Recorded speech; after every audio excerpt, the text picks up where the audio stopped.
Hey guys, Ryan, Recovery Tattoo here. Coming back, we're gonna do this little owl skull piece here, but I want to talk a little bit. I've been going through it, and I don't know if it's been shown through my YouTube channel or not, but whatever. I'll just talk a little bit about what's going on in my life, and then I got a story time. All right, so a week or two ago, my car tire blows out on me on my way home from work, right? And it happened 2 days before I planned on getting 4 new tires for the winter, anyways. Before I start talking, I'm going to be doing this tattoo with my OG Produce Fury 2, powered by Fall Harbor. I'm going to start it with a standard 9-round liner, probably a Mast Pro 2 cartridge, using Straight Dynamics black ink. And I'm going to set my needle to about 1.5, 2 millimeters. And I'm going to work at around probably 7 volts to start. All right. And so with that being said, so whatever, my tire blows out on me 2 days before I'm going to get new tires, right? So it's not that big of a deal. I plan on getting new tires anyway 2 days later. I mean, yeah, it was a nightmare that night or whatever. And it was definitely a headache, getting to work for a couple of days. But that's not the end of the world, right? Whatever. Long story short, I need 4 new tires. And I need them installed, balanced, and whatever, all that, right? And that's what I was literally doing in 2 days anyways. So now I'm on a time crunch because I got this donut on my car, and my car's not liking it either. It's not liking being on the donut. It's driving really rough. And so my best friend Karen, God bless her heart, she's just literally amazing. I met her through work some years back now, and we've clicked, and we've been very good friends since, and now she's a part of the family. I would do anything for her. Shout out to Karen. Mad love. Forever.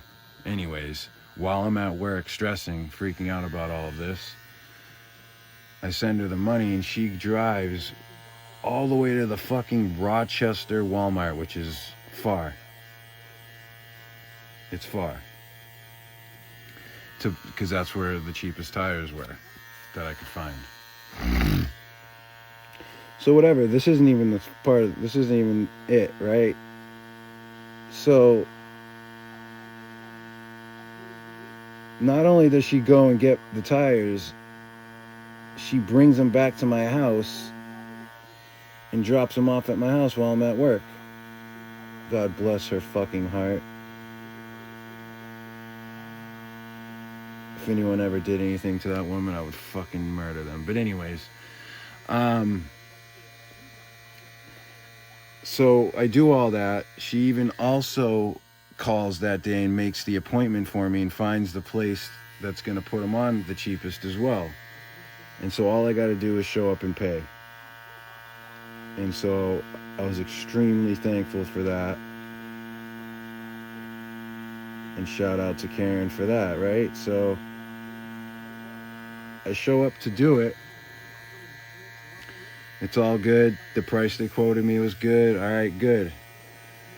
And about 10 minutes into it, I'm sitting there, and the guy pulls me in. He's like, hey, man, I got to show you something. And my car's up on the lift, right?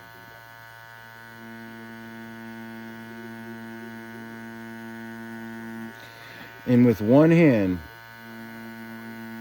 he's like, hey, I figured you should probably know. and he grabs my front driver's side wheel with one hand, and he can literally, fully mounted, he can move it back and forth like inches, front and back and side to side. He's like, this is the worst wheel bearing I've ever seen in 18 years of being a mechanic, is what he said. He said this car is absolutely not drivable, and the quote from us to fix it is $500, and we can't do it today. I didn't have $500. I just spent $500 on the tires and on the installation. I didn't know I needed a freaking wheel bearing, man. If I knew that, I would have just patched the one tire, fixed the wheel bearing, and had a safe car to put me and my son in, and just got tires the next check or whatever. So now I've been dealing with and for some reason, as soon as they put my car down off the lift with the new tires on it, all I can hear is the ball bearing scratching, slamming metal together the entire time, like my front tire's gonna come off any minute. It's unbelievable. So I'm like not driving it anywhere. I've had to take it to work a couple of times. Thank God my work's not that far away, but I have to work. My dad and grandma is giving me a ride. They're looking out. So I'm hopefully going to get this fixed by next week, but with the way my life goes, we'll see what 10 more things will go wrong before then.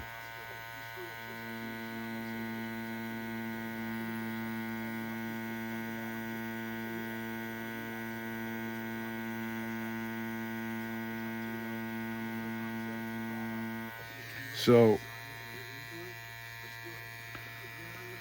point is now I thought I was doing what was right, which is putting 4 new tires on right before the snow hits, and come to find out that's not what I needed done. And I could have afforded to fix that if I knew that's what was wrong prior to buying the tires, right? You can see my frustration. So anyways, I'm stuck with that now, and I'm trying to scramble to put the money together to buy the part, find somebody to put it in. My son's mother's husband's gonna do it, but he's got to do it out in his driveway at night, or whenever the fucking whenever the part comes now, because I ordered it. It said it was gonna be here Friday, but now it says it's not gonna be here till the 8th. Every day it's something else. I swear to God, I don't know why it's like that, but I'm trying my best, doing my best to just get through day by day. All I can do is one thing at a time anyways, and so I gotta just keep telling myself that and just not over worry and stress like I do. And so following that, that's just a little bit what's going on in my life right now. I put this stencil on and didn't notice that it was gonna dry so blotchy, and I don't like the way the stencil came out at all. It looks better on camera than it does in real life, but there's way too much. There's stencil where there shouldn't be. I'm missing a bunch. The stencil came out like crap, and it's already dry. Like there's no getting rid of this one. So I'm gonna try to just do it. If I mess it up, I mess it up, whatever. I'm here to tell the story though. And so I'm just gonna tell one of the stories that I got in my head that's just fresh. I was in Concord State Prison in R&D, which is the part of the prison when you first get there. It's 23-hour-a-day lockdown, and you're in like a cell smaller than your bathroom with another full-grown guy, 23 hours a day. So I'm in there detoxing, sick as shit, fucking puking shit, and I'm fucking hating every aspect of my life. Those of you who know. Those of you who don't, I suggest that you just don't ever fuck with drugs and don't go to jail. So anyways, my bunkie was fucking just being done, like he was just being done being sick. So he was just feeling better. Anyways, so I hit the unit. They're 10 cells long, all on one side, with a bathroom at the end and a shower. And we get let out for 1 hour to roam this little hallway. That's all it is. It's not even like a jail block. It's a hallway, maybe 4 feet wide, with a phone at the beginning of it and a door to get out.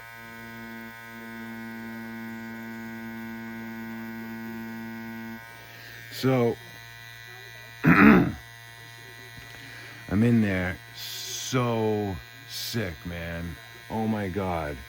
Shaking, just fucking hating every minute of life, right? And for some reason, there was no drugs in R&D. There was none. Usually there's like at least Suboxone and weed and shit like that so you can not be sick, right?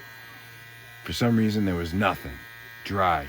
First time like that ever. I had been there a few times prior to this. This isn't my first time in. So I'm well equipped and acquainted at this point. I know how it goes. People know me. I know people. Just to, give you a little bit of setting, right? So anyways, I'm in there. Basically,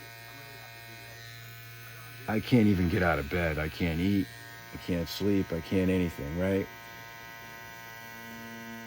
And in the midst of that, guess what happens? Somebody comes in fully loaded. And if you don't know what that means, that means somebody came in packing full of drugs in the old prison wallet. There's only one safe place, and there's no imagination to it, right? That's how it gets in. So anyways, this kid came in loaded. I'm talking, he came in with like 7 fingers of heroin.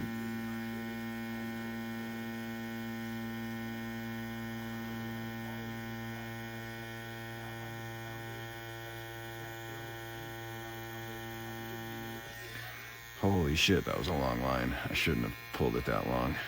Anyways, this kid comes in with like almost 100 grams of heroin and like a shitload of pills, morphine, all kinds of shit. And so my bunkie ends up, he knows the kid. He knows the kid from the prison, and he knows the kid from the street too. Not like they're friends, but he just knows them because they're from the same town or whatever, right?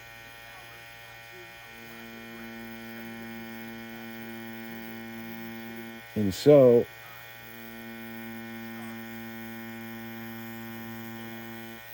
my bunkie, being a heroin addict himself, and the kid gets put in the cell right next to us. And it's cages, like it's not a door, it's like the old school on a track cages. So your whole front wall is open, but it's caged. So we can talk right out the whole front. Every cell can just talk, and we can all hear each other. So we knock on the wall to get his attention. My bunkie introduces himself, lets him know who he is. The kid recognizes him, whatever, right? So at this point, I was back on a violation, right? And when you went to the prison on your violation, everybody who was there for violations went to the same spot. We all got housed together in R&D, And then we all got shipped to Berlin D Block back then if you were a parole violator. That's just what the deal was. Everybody got housed together when you were on a parole violation. So, I say that to say this. We get the kid to front us some shit, like a $50,000 or whatever, so we could get well and have a good night. And so I got money on my books, and so does my bunkie. And we also have the printout that you get when you come into prison. If you come in with money, they print it. They give you a printout and let you know how much is on your books. So we could show the kid that we have money on our books and we're all going to the same place to do our violation. So we'll pay you when we get up there in canteen, which is what he's going to want when he gets there anyway. So, boom. We get it. The kid shoots it.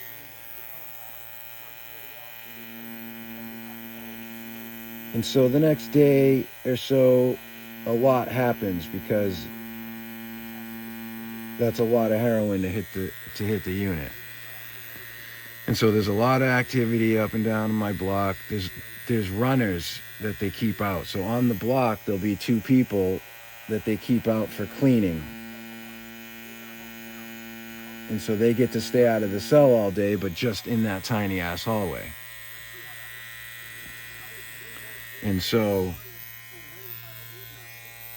we basically always have a runner on every block, all 3 floors, both sides. So they go 3 floors up on both sides. So there's 1, 2, 3 on the front side blocks, and then there's 3 blocks on the east side. 6 blocks total. And there'll be 2 people on each one of those blocks that can stay out all day. And so, anyway, so this kid's making money nonstop. Everybody's buying it from him. People are fucking... I find out that some of my people upstairs robbed him. And by robbing him, I mean they just said they were going to pay for it and they aren't. And so, whatever, that's happening. And then guess what comes around again around the next day? The fucking sickness. It's not fucking funny, but for the story, yeah, obviously I got dope sick again as soon as we were out of dope, right? And so my bunkie and I talked to this kid and we're like, yo, cuff us one more time. You know we have the money to cover it. And we won't ask you again because we already know that the kid's getting fucking mauled by everybody there. And the thing is when you're in prison, all you got is your word. And so if you give it and don't keep it, you got bigger problems coming to you. So, anyways, he says he's gonna do it, right? But it's put away.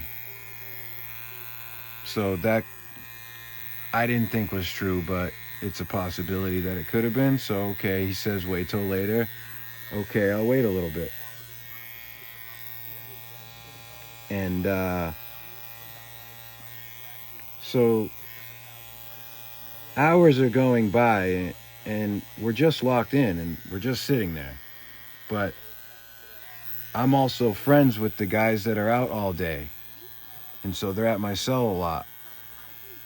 And so they're telling me what's going on with that kid. And they're telling me that they're running shit to the other units for him. And so if that's the case, then the kid's lying to us, right? If he's able to send packages to the other blocks, then he could take care of me and my cellie. So I start overthinking that. And so we hit the kid up again. We give him a chance. We're like, yo, we knock on the door, or we knock on the wall, right? Get his attention. We're like, yo, dog. You're like, yo, can you shoot that? Can we get that, please?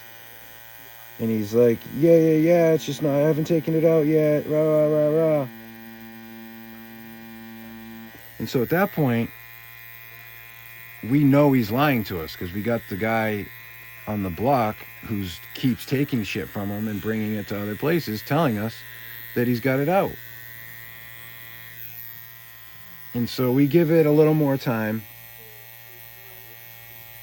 and I ask him one more time. And in between, my bunkie's asking him too. But this time, I was like, I'm going to ask him one more time. And I was like, if he lies to me, I was like, I'm going to feel a certain way about it. And this is when the runner came up to my cell, and he's like, yo, he's got it out right now. He's got it out right now. Right now, he's got it out. And like I said, it's not cell doors. Our entire wall in front of our room is open. It's steel bars and caged, you know? So anyways, the runner tells us that he's got it out. He can see it all. And so I knock on the wall and I say, hey, yo, I'm like, can you put that together for us for dinner time or whatever? You know, I'm acting like I don't know I don't know. And again, he lies right to my face and says that he doesn't have it out. And I know that he does have it out. And I was dope sick at the same time, and it doesn't make this okay, and I'm not glorifying the story.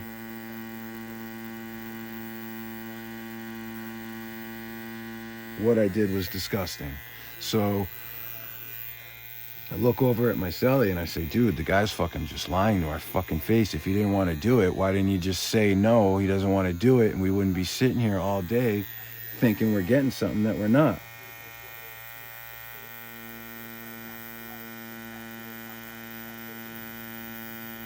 And so I take that as crazy disrespect, and then I get my bunkie hyped up on it too. He's like, yeah, fuck that. He should have just said no if he didn't want us to fucking... And it would have been... We would have left it at that. It wouldn't have been a problem if he just said no in the first place.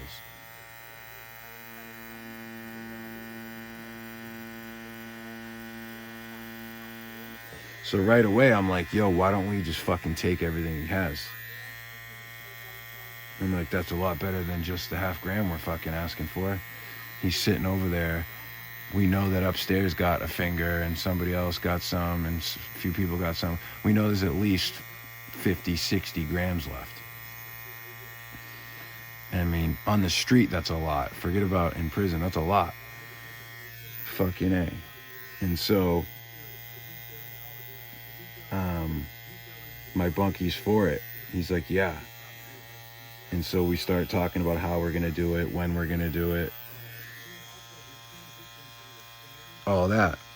And so with something like that, there's, and especially where we were at, there's really not much planning you can do, because there's literally no space. You just do what you got to do, whatever it is, and that's it. So anyways, we plan that we're going to do it when they let us out again for our hour, because the cops come up and would unlock all of our doors to let us out for the hour and then leave. And then we would just be able to roam the hallway. It was just literally like a 40-foot hallway with a bathroom at the end. Really thin. Like you couldn't even lay down sideways. No way. All you could do was walk back and forth. And so we hear the cops coming up the stairs, so we know we're about to get let out. Our adrenaline's fucking pumping, because our plan is to open this door, and the kid's right next door to us. So we got to rip our door open and swing over and yoke him up before he gets out of his cell, so he can push his ass back into the cell. And so we fucking yapped the door open, but so did he, the kid next door. He wanted to get on the phone to check his money and talk to his people first. So we kind of just played it off like it was nothing and just started doing laps. He jumped on the phone. There's only one camera, and it's at the end of that hallway facing down. So it can't see into any of the cells, but it can see just the hallway that we have to walk up and down. And so we want him to walk. We want to get him in his room. We don't want to do this out in the walkway. So my bunkie and I are doing laps, but opposite of each other. So we're not walking together. He's walking up, and I'm walking down. And so he's keeping an eye out. And on top of this, we have 2 or 3 other people in on this, because we need a lookout.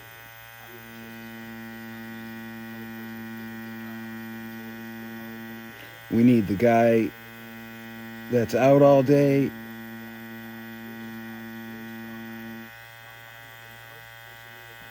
To work with us. To like be a lookout and let us know if cops are coming, you know, whatever. So they're all just waiting around, waiting for us to make our move. So my bunkie and I, you know, we say very little to each other, but we just say, you know, when he gets off the phone. So I happen to be at the end, and he happens to be at the opposite end when this kid gets off the phone. My bunkie whistles to me. And so the kid's walking up to his cell, and my bunkie's behind him, and I'm in front of him. But I'm walking at the pace to where he'll get to his cell right as I'm getting to the outside of it. And oh my God, my adrenaline's pumping. Because remember, we weren't able to act as soon as we planned on it. So now we had all this tension and time building us up. Building up the whole thing. And so the kid gets to his cell at the same time I do, just like I planned it.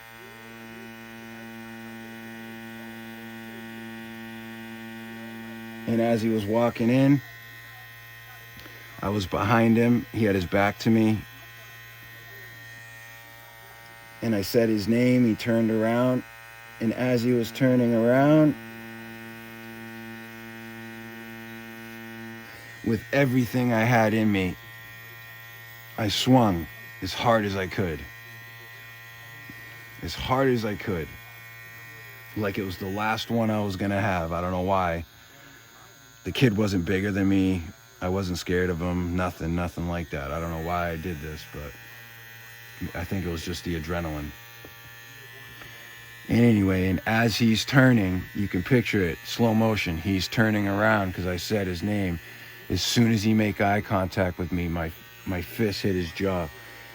I hit him so fucking hard, but I followed it up with like 25 extra hits, you know. I just got on top of him. Boom, boom, boom, boom, boom, boom, boom, boom. And right behind me comes my cellie. And my cellie's getting him when and where he can. And we're just pummeling this kid in between the toilet and bunk into the ground without... We're not talking right now. We're letting him know that we're serious right now. We'll talk in a minute. So, with that being said, we put the boots to him a few times, and then we sit him up. We have someone blocking the door. Me and my cellie are in his cell, and we have someone keeping an eye out down the hallway for the cops. And so we basically, I mean, the kid knows what's up anyway. He knows what's up at this point. We really don't have to explain much. He's like, I know what's going on. I know what's up. I know. And the thing is we only have an hour, right? So this kid is saying that it's put away, and we've already stripped him out at this point, and he had a little bit on him, which we grabbed and then put away, and the rest of it was in the old prison wallet. So I laid out plastic on the floor and covered up the toilet and was making this kid, you know, man, this is so disgusting. I was making this kid, and not just me, my cellie was doing a lot of this work too, making this kid, you know, put shampoo and conditioner on his hands and reach up there for it. Because, I mean, this isn't my first time in prison, so I know what it's like to have something in your prison wallet, and I know that it's extremely easy to take out. And it's not what he is saying. You just push the thing out like you have to go to the bathroom. It's that simple. It comes right out. So he is a junkie himself, and he doesn't want his shit to get taken, obviously, and I don't blame him. And so I got to give it to this kid. He took a beating for almost the entire hour. Kicks to the face. I broke his jaw with my boot. I only know because I had to pay his hospital bills after this. And I'll tell you why. So we end up putting a fucking gnarly beating on this kid, and for so long that I even had to take a break. Like I had to get out of that room and get a breath of fresh air, right? So in the midst of me doing that, I walk out so I can take a fucking lap or two before I come back. And I'm walking back to go back to his room, and he tries to escape. The little fucker tries to escape. I mean, hey, I don't blame him. I probably would have too. But he just had too many guys on him, and it just wasn't in his cards that day to escape.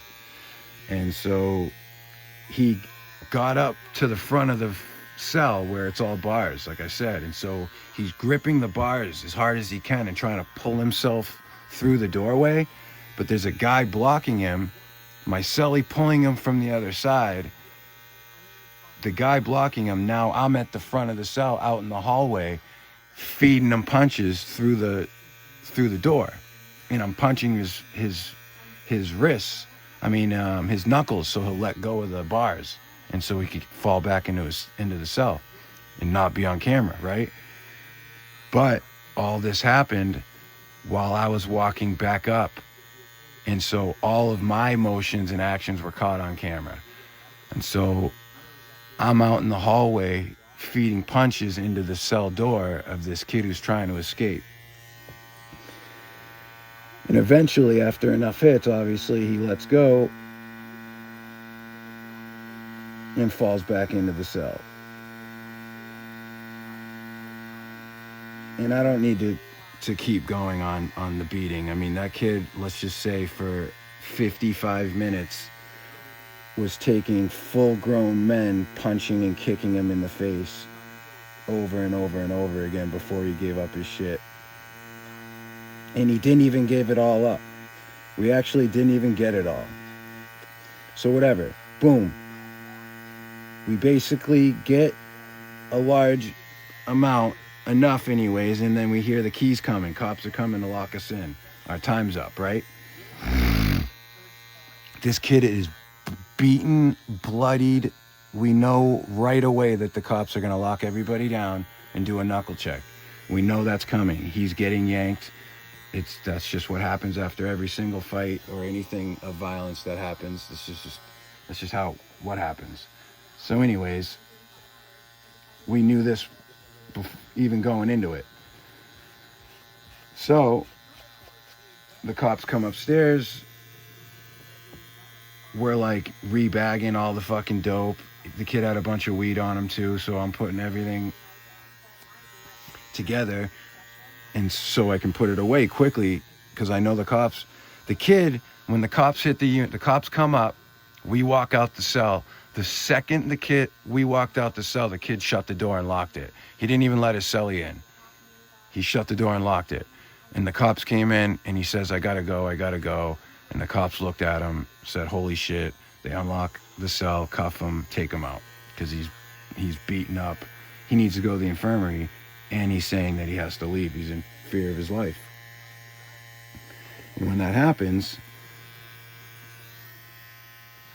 shortly after, we know the cops are going to come up and do knuckle checks. They do that a lot when violence happens to see who's been involved, right? And guess what? My bunkie's a freaking dark as shit Dominican with like knuckles that he's already broke 15 times. And he's got the darkest fucking skin. He's almost African American. Right? And I say that to say this. I'm not. I'm fucking white as shit. And so my knuckles and my everything are swollen and red and fucked up from, hitting this kid so many times. But my bunkie's hands look just like they always do. No difference at all. Right? So they come back up, they have us all stripped out to our boxers and put our hands out the cell, out the cages so they can see them, so they can inspect them. As soon as I put my hands out, they go, cell 3, open cell 3. They got me. My hands were fucking mangled. And I'm the only one they grabbed.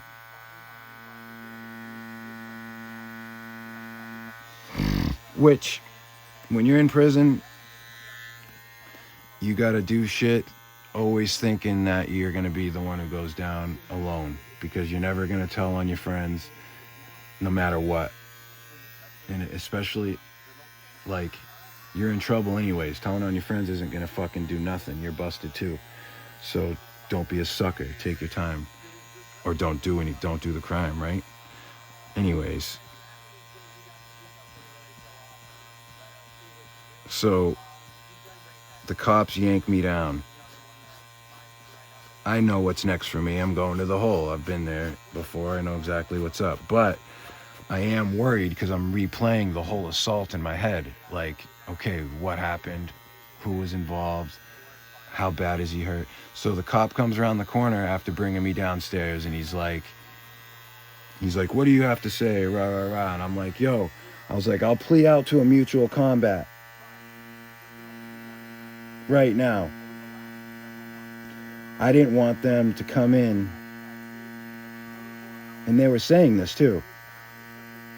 They're like, we have to wait until tomorrow to check the camera footage because like some higher ranking CO or whatever needed to be there. And I knew that if they checked the cameras, then the people that I had looking out for me were going to get busted, my cellie was going to get busted, and I was going to be in just as much trouble. And so I'm trying to wrap up the whole ticket so I'm the only one who goes down, but I just go down for a fight, not an assault. I don't want new street charges. So the cop comes around the corner and he's like, what do you got to say? I was like, hey man, I was like, a fight's a fight. I'll plea out to a mutual combat right now. And the cop laughs in my face. He's like, your fucking boot prints are all over that kid's back. His jaw's broken. He's getting fucking sped out of here in the ambulance to the fucking hospital. They're mad at me because they're having to do their job, and it was nighttime. And I said, listen, it was a mutual combat. Just because I won doesn't make it an assault. Whatever. So they weren't having it. I had to plea out to assault that night, or they were going to check the cameras. And so I had 2 seconds to think, knowing that even if I don't take it, then everyone's going to get caught and in trouble, just like as if I told. So I had to take it. They wouldn't let it go. They charged me with assault on a prisoner.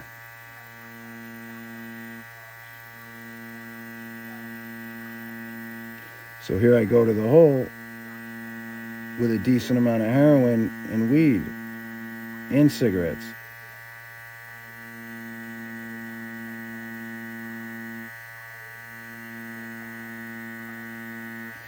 And I'm walking in there,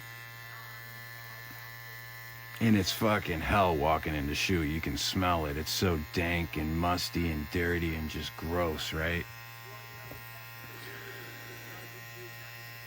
So they put me in a cell where there's a camera, where you're on camera 24 hours a day. And I didn't know how long I was going to be in that cell for. I was mad because I wanted to get out the drugs and feel better and not be sick, right? And just get high because I was in the hole and in prison and hating life and dope sick.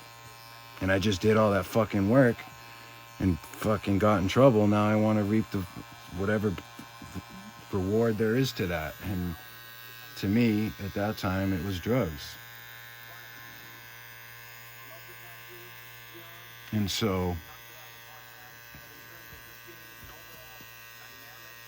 I find out that I'm not going to be in that cell long. They just put me in there just to throw me in there. They're just like booking me into another cell, and I'm under like watch because I just assaulted somebody, they say. So about half the night goes by and they come and pop the cell door and they fucking bring me over to another wing in SHU where they're gonna house me. And they finally put me into a cell with a cellie, which is nerve-wracking because I don't know who that person is. I have a bunch of drugs on me and I want to do some. And so I kind of got to feel that whole situation out before I do anything now. But whatever, it all ends up being cool. I don't even tell the person that I have drugs. I just tell them that I have some weed and some cigarettes. I just left out the fact that I had heroin because I didn't want to share any of that anyway. And so, whatever, long story short, they end up coming. They charge me with the assault, right? Parole board comes. They max me out at the max amount of time they can give me. And so, boom. We all end up getting piss tests a few days later. The whole unit up and down SHU, because I flooded that unit with drugs right after I got there. And so we all got a piss test. We all failed, but we're all down there and they're maxing me out anyway. And so there's nothing they can do to me. You know, there's nothing they can do to me except for give me street charges. That's the only thing they haven't done to me yet, is charge me with like actual extra charges from the street. And if you get caught with the kind of drugs that I had on me, especially that amount, they're definitely going to charge you on the street. And so I say that to say this, to bring the story to an end. I had the shit out in my hand one time, and all of a sudden my door pops. It just opens, and that means that the cops are right there. They're right around the corner. They're about to walk in. That's why they opened the door. And so I fucking panic and take what I had in my hand and put it in the toilet and flushed my package just to see my cellie walk in from where he was gone from. And there was no cop at all. He shuts the door behind him, and I just flushed my whole fucking package that I did an assault for in the prison. I definitely don't suggest anybody go down that route. If you're on that route, just keep listening to me, my stories. They're going to keep getting worse. This kid ended up with a broken jaw. He had a broken arm. He had cracked ribs. He had a bunch of, I can't remember them all now because it was such a long time ago, but I ended up having to pay his hospital bill. That's why I know what was wrong with him exactly. And so I'm going to wrap this up because any of my videos that are longer than this don't get much playtime. So I'm going to wrap it up. Let me know what you guys think. Let me know if you want me to get into more detail, what kind of video you want to see next. Do you want to do a follow along tattoo? Do you want to do like a story time where it's just my face?